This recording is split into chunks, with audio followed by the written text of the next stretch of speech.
સુરતના નાના વરાછા વિસ્તારમાં તપોવન સર્કલ પાસે સ્પાન બનાવવાનું હાઇડ્રોલિક મશીન ધરાશાયી થયું હતું। મશીનને ક્રેનથી ઉંચકીને પિલર પર ચડાવાઈ રહ્યું હતું તે દરમિયાન આ ઘટના બની હતી।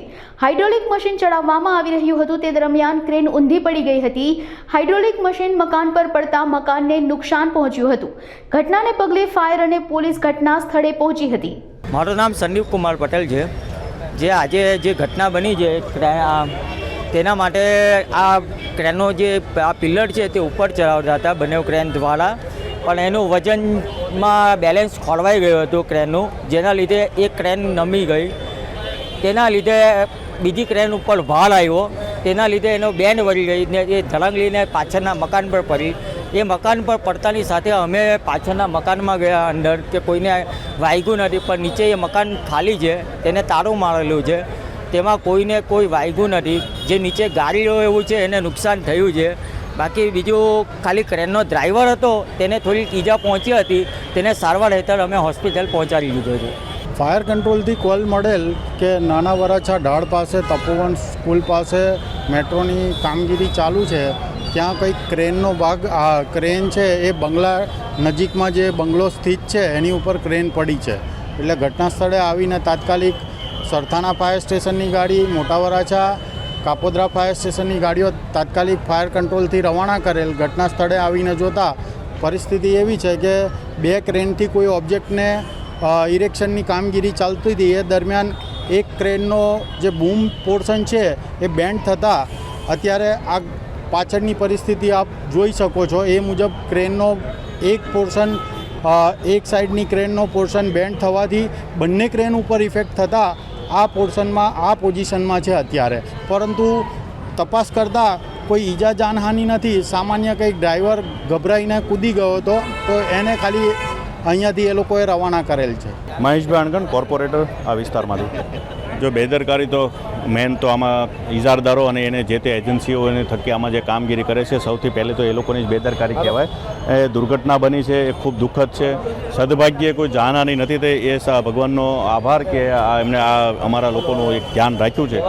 અને મારી નમ્ર ખાસ સત્તાધીશોને એ અપીલ છે કે તાત્કાલિક ધોરણે આ જે દુર્ઘટના પાછળ જે જવાબદારીઓ જેમની હતી એમાં ચૂક રહી ગઈ છે, તો એમના વિરુદ્ધની અંદર તપાસ ગોઠવી અને આમની વિરુદ્ધ તપાસ કરવામાં આવે, સાથે સાથે જેટલા લોકોને અહીંયા નુકસાન ગયું છે એ નુકસાનનું એમને વળતર ચૂકવવામાં આવે। જો આમાં મેન તો એ આ ઘટનાઓ એટલા માટે બને છે કે જે લિમિટેશન લોકોને કામ કરવાની હોય છે, એટલે કે સત્તાધીશોની પોતાની તાકાત નથી કે આ લેવલ સુધીને કામ કરી શકે, તેમ છતાં પણ મોટા કમિશનોના ખેલ પાડવા માટે થઈને આવા કામો અહીંયા લાવવામાં આવે છે અને પરિણામે આવું બધું થઈ રહ્યું છે, એ દુઃખદ છે। જે ખૂબ મોટી ગંભીર બેદરકારી કહી શકાય। ભગવાનનો આભાર માનીએ કે આમાં કોઈ જાનહાનિ નથી થઈ। આના પહેલાં પણ જ્યારે સ્પાન તૂટ્યું ત્યારે પણ એક સંકેત હતો કે ભાઈ બીજી વખત હવે ધ્યાન રાખો, પણ થયું કેવું કે જ્યારે સ્પાન તૂટ્યું ત્યારે જે તે મેટ્રોના અધિકારીઓ દ્વારા તે કોન્ટ્રાક્ટરને માત્ર ને માત્ર શોકોઝ આપી। શોકોઝ બાદ ખુલાસાઓ શું કર્યા, એના ઉપર શું કાર્યવાહી કરી, કોઈ જ કાર્યવાહી નહીં, બસ ભીનું સંકેલી લીધું। તો આનો મતલબ એવો થાય કે તમે એને બીજી વખત ચાન્સ આપો છો ખોટું કરવાનો, અને ખુદની મેટ્રોની ગંભીર બેદરકારી, કોન્ટ્રાક્ટરની ગંભીર બેદરકારીના કારણે આ ઘટના બની છે। જો આ બાજુના રસ્તા પર કોઈ જતું હોત, વાહન વ્યવહાર ચાલુ હોત, લોકો અંદર રહેતા હોત, તો પછી ખૂબ મોટી દુર્ઘટના બની શકતે।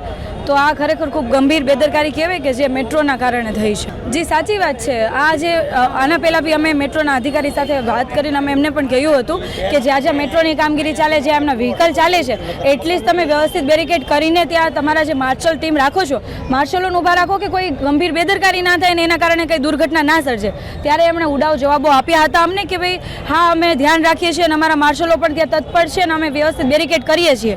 અને જો તમે એમ કહો છો કે ભાઈ અત્યારે બાળકો ચાલતા હતા, તો આ તો ખૂબ દુઃખની વાત કહેવાય કે અત્યારે એક બાજુ મેટ્રોનું કામ ચાલે છે અને બીજી બાજુ તમે એવી રીતના રોડ ખુલ્લો રાખીને કોઈના પણ જીવનું જોખમ લઈને તમે આવી રીતના કામગીરી કરો। सारी चीज़ सारी सेफ्टी नॉर्म्स के हिसाब से किया गया है।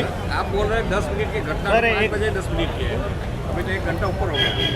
सर अभी थोड़ा सा इन्वेस्टिगेशन कर रहे थे। अभी आप बोले 10 मिनट की मुझे रोड क्लोजर निकालना है। कितने लेबर काम पे लगे थे वो तो पता होगा। इस पूरे काम में कितने लेबर्स काम में लगे हुए थे?